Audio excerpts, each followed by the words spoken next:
Hello student. आज हम लोग देखिए क्या डिस्कस करेंगे भाई। आज हम लोग द्विघात समीकरण का वीडियो नंबर 2 डिस्कस करेंगे। और द्विघात समीकरण में हमने वीडियो नंबर 1 पूरा कंप्लीट कर लिया है। अब वीडियो नंबर 2 में हमको क्या क्या पढ़ना है। वीडियो नंबर 2 में देखिए इसमें ये पढ़ना है द्विघात समीकरण के मूल अज्ञात राशि का मान ज्ञात करना। मतलब द्विघात समीकरण के अज्ञात राशियों का मान ज्ञात करना। जैसे द्विघात समीकरण में कोई अज्ञात एक राशि दे देगी और उनके मूलों की प्रकृति दे देगी। बोल देगा कि मूल समान है, मूल बराबर है, मूल वास्तविक है, काल्पनिक है, ऐसे बोल देगा।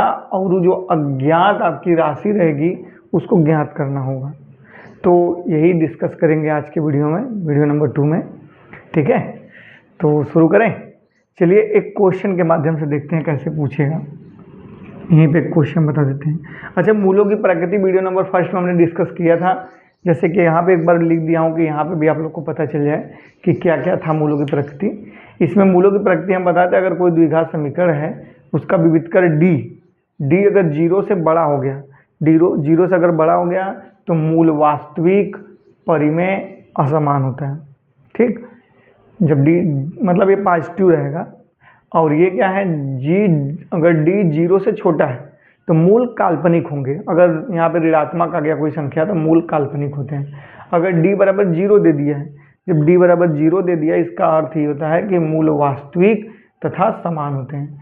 अब समान के जगह पर वो बराबर भी कभी कभी पूछ देता है कि मूल बराबर है, कह देता है मूल बराबर है तो के का मान ज्ञात कीजिए, एक्स का मान ज्ञात कीजिए इसे।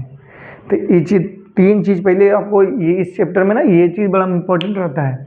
ये डी अगर 0 से छोटा है, 0 से बड़ा है तो मूल वास्तविक होंगे, परिमेय होंगे और असमान होंगे। असमान मतलब अगर द्विघात समीकरण है तो उसके 2 मूल होंगे तो दोनों मूल अलग अलग होंगे और वो परिमेय होंगे और वो वास्तविक संख्या होंगे। ठीक, डी की वैल्यू अगर कह रहा है 0 से छोटी हो गई तो इमेजिनरी नंबर मतलब काल्पनिक संख्या होगी। काल्पनिक संख्या जैसे आपकी √-2 ऐसे कुल करके आएगा, √2 वाली। और इसके बाद डी की वैल्यू अगर 0 आ गया, डी की वैल्यू 0 तो समझ जाइए कि मूल वास्तविक हैं, समान या उसी को बराबर बोलते हैं। इतना बात समझ में? तो इसको हटा देते हैं। अब इस पे क्वेश्चन हम लोग शुरू करेंगे।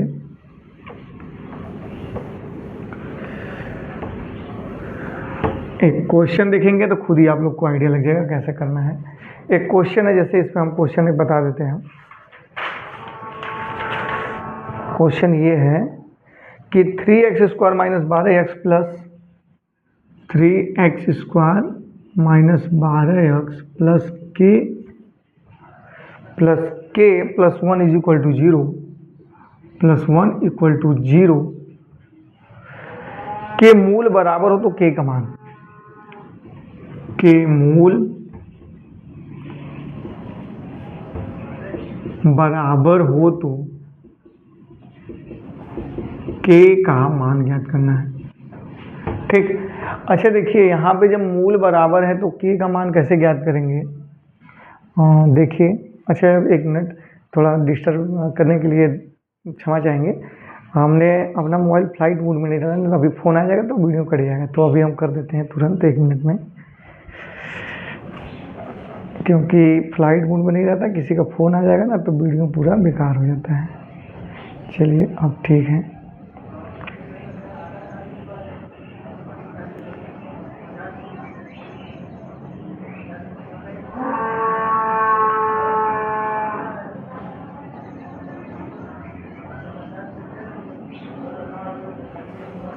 ठीक, अब ठीक है। अब हम लोग कोई डिस्टर्ब नहीं करेंगे, तो चलिए इसको सीखते हैं। 3x² - 12x plus k plus 1 = 0 के मूल अगर बराबर है तो अभी हमने आप लोग को सिखाया था कि d की अगर मूल बराबर है तो d = का होता है 0, विविधकर का मान 0 हो जाता है। अब विविधकर कैसे निकाले थे आप लोग को वीडियो नंबर 1 में हमने सिखाया था। तो जैसे इस समीकरण का विविधकर कैसे निकालेंगे, तो इसके लिए d = 0 है तो d निकाल, पहले d निकालिए। d बराबर क्या होता है, b² - के 4ac होता है। तो यहाँ पे d = क्या निकल के आएगा, b की जगह क्या लिखेंगे, -12 के, ये b की वैल्यू कितना हो गया, -12 का स्क्वायर, फिर उसके बाद -4 फार्मूले में है, a का मान 3, c का मान पूरा है k+1। तो ये लिख देते हैं d का मान, d निकाल सकते नहीं इतना, d = b² - 4ac से। तो ये हल करेंगे, जितना आएगा इसको 0 को बराबर करेंगे, क्योंकि जब मूल समान होते हैं, बराबर होते हैं, तो d का मान किसके बराबर होता है? 0 के। तो हम लोग भी इसको d का मान निकाल के 0 को बराबर कर देंगे। तो इसको हल कर लीजिए d बराबर क्या हो जाएगा? 112 का स्क्वायर करेंगे तो 144 आएगा, और -4 × 12 और k+1। अब यहाँ पे d = क्या लिख सकते हैं? 144 माइनस यहाँ पे करेंगे तो 12 के गुणा करिए अंदर, 12 के और -12 कम 12। अब ये d की वैल्यू आ गई, या 12 इसमें घटा भी सकते हैं, 12 घटाएंगे तो कितना आएगा? d = 2, 3, 132 - 12 के। d का मान निकल गया। अब लेकिन क्वेश्चन में बोला है कि मूल बराबर है, तो मूल बराबर है तो d = 0 होना चाहिए। तो d हमने यही निकाला है, तो इसको 0 को बराबर कर दीजिए। तो 132 - 12 के = 0। यहाँ पे लिख दीजिएगा ब्रैकेट में, मूल समान है, ठीक है, इसलिए हमने ऐसा किया। अब क्या करेंगे, यहाँ से 12 को उधर भेज दीजिए, माइनस ऊपर बदल जाएगा प्लस हो जाएगा, तो 12 के = 132। तो के बराबर कितना हो जाएगा? 132/12। तो 12 से काट दीजिए, 12 कम 12, 12 कम 12, तो के = कितना आ गया? 1। तो ये समझ में आया? स्क्रीनशॉट ले लीजिए इसका। ये बात समझे भाई? देखिए ऐसा ही क्वेश्चन देगा कि द्विघात समीकरण इतना के मूल समान है या बराबर हैं, तो k का मान, यही अज्ञात राशि दिया है ना, अचर पद में अज्ञात राशि दे दिया है, यहाँ पे देना चाहिए कोई गिनती की जगह k दे देगा, w दे देगा, कुछ भी दे देगा, तो उसी का मान पूछेगा। तो हम लोग अपने फार्मूले पे चलेंगे, अगर मूल बराबर हैं तो d का मान 0 होता है, अगर मूल 0 से बड़ा होता है तो मूल वास्तविक होता है, परिमेय होता है, समान होता है, और d का मान अगर छोटा होता है 0 से तो मूल काल्पनिक होते हैं। उसी तरह से करते चलेंगे। तो एक और क्वेश्चन इस पे देख लेते हैं।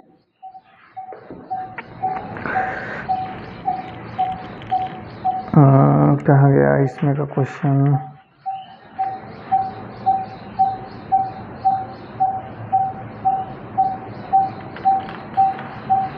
देखो इसमें तो डायरेक्ट बोल दिया है, एक इसको हटा देते हैं, बोल दिया कि विविधकर का मान ही शून्य है।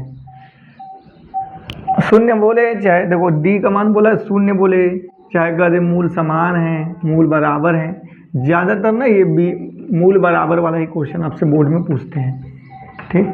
अब देखिए क्वेश्चन दिया है यहाँ पे कि द्विघात समीकरण इतना, कहाँ गया? द्विघात समीकरण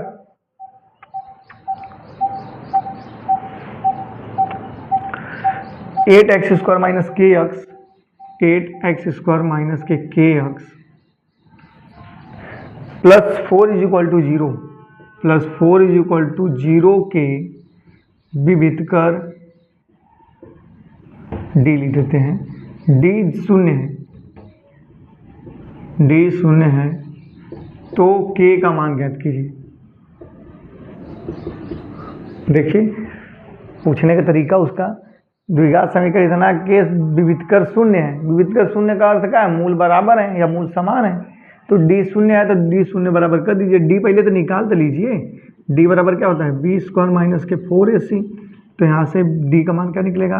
तो d बराबर यहाँ पे b का मान बताइए, b का मान क्या? -k² - 4 गुणे a का मान 8, c का मान 4। तो यहाँ से आ जाएगा k², ये माइनस हट जाएगा जब स्क्वायर करेंगे तो 8, देखिए गुणा करिए, 4 × 4 = 16, 16 और गुणे 8 कर दीजिए, 8 × 6 = 48 के 8, 4, 8 × 8 = 12, 128, 16 × 8 = 128 होता भी है। अब ये आ गया d का मान। अब d का मान आ गया, लेकिन वो बोला है क्वेश्चन में कि d क्या है? शून्य है, तो d की जगह शून्य लिख दें, तो इसको उस बगल लिख देते हैं, k² - 128 बराबर के 0, d का मान। तो k² बराबर 128 लिख सकते हैं, तो k बराबर करड़ी में 128 लिख सकते हैं। तो 128 किसका वर्ग है भाई? तो 128 अगर नहीं आता वर्गमूल तो आप लोग इसको LCM से भी कर सकते हो, 2 छक्का 12, 2 चौके 8, 2 3 6, 2 दूनी 4, 2 से 16 बार में, 2 से 8 बार में, 2 से 4 बार में, 2 से 2 बार में, 2 से 1 बार में जोड़ा बनाने हैं। तो आपका आ जाएगा 2 2 4 2 6, तो k = 6√2। ये k का मान है, क्योंकि ये इसका जोड़ा बनेगा नहीं तो ये रूट के अंदर ही रह जाएगा। तो k का मान आ जाएगा 6√2। ठीक है।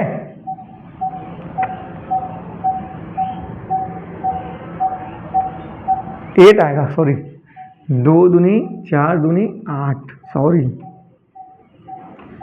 8। स्क्रीनशॉट ले लीजिए इसका।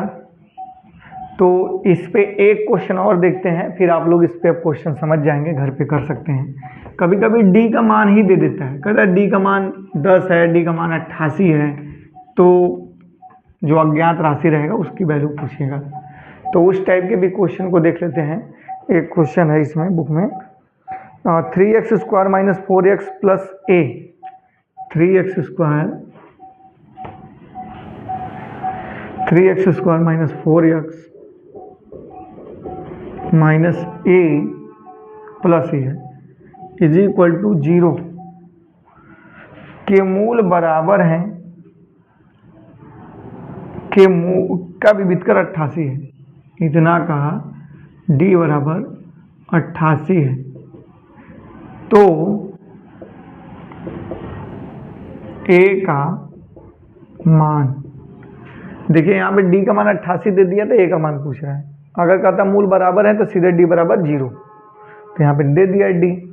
तो जब d का मान दे दिया है तो सेम वही प्रक्रिया करेंगे, पहले d निकालेंगे, फिर d को 88 के बराबर करके a का मान निकालेंगे। तो d निकालिए पहले।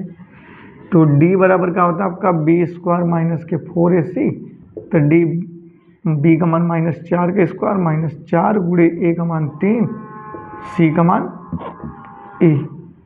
ठीक, इसको बराबर 88 लिख दें, 8 है, d का मान 88 दिया है। अब 4 चौके 16 -4 3 12 के बराबर इस बगल 88। ये 16 इस बगल प्लस है, उस बगल जाकर माइनस करेगा, या 12 इधर ही भेज दो उसी को। तो -12 के = 88 - 16, तो -12 के = 2 7 72 आ जाएगा। तो k = 72 के -12, या माइनस इधर जान दीजिए, बस 12 भेज दीजिए, 12 छंग 72, तो -k = 6, तो k = तो k की वैल्यू आपकी -6 आ जाएगा। तो अगर इस प्रकार के क्वेश्चन देंगे तो आप लोग कर सकते हैं। अज्ञात राशि कोई दे देगा और मूलों की प्रकृति के बारे में जानकारी दे देगा, d की वैल्यू भी कुछ दे देगा, या बोलेगा d बराबर है, या d के मूल समान है, कुछ भी बोलेगा। वो 3 चीज़ बोलेगा, तीनों में से जो फॉलो करेगा उसी को फॉलो करके अज्ञात राशि को आप निकाल सकते हैं। ठीक है। अब इस चैप्टर में केवल इबारती प्रश्न बचे हैं। इबारती प्रश्न मतलब जो आपका अपने से पढ़ करके समीकरण बना के उसको हल करना होता है, तो उसको नेक्स्ट वीडियो में देखेंगे। पहले इतना सीख लीजिए। इसका स्क्रीनशॉट लेना तो ले लीजिए। वीडियो देखने के लिए धन्यवाद। मेहनत से पढ़िए।